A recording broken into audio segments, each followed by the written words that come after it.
Salamlar, mən Laçın rayonu Mehman Səfərov adına Qozlu kənd tam orta məktəbin 7. sinif şagirdi Əsgərova Səyalı.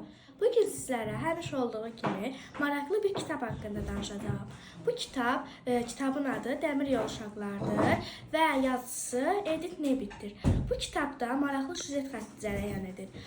Üç qəhrəman Peter, Filiz və Roberta haqqında danışılır. Bunların hər biri uşaqlar idi və əvvəlcə zadəgan həyatı sürsələr də, daha sonra dəmir yolunun kənarında bir ev alaraq orada məskunlaşırlar və həmin evin yanında bir stansiya olur. O uşaqların bu stansiyada keçirdikləri macəraları oxuduğunuz zaman üzünüzdə bir təbəssüm atacaqdır. Burada sadəcə macəralar gəlmədi onların başına.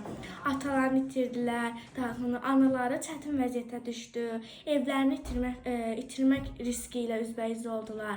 Digər macəralar gəldi. Onların bu stansiyada keçirdikləri dəmir yolunda, yəni tuneldə keçirdikləri həmin macəra oxuduğunuz zaman biraz kədərsiz və gülüş də olacaq. Çünki onlar tunelə girdikləri zaman tuneldə qatar hərəkət edirdi və həmin qatar da uşaqları vura bilərdi. Ona görə də yəni biraz həm risklidir, həm də kədərlidir. Digərlərini də özünüz oxuyan zaman görəcəksiniz. Sağ olun, salamat qalın. Kitabla inkişaf edək.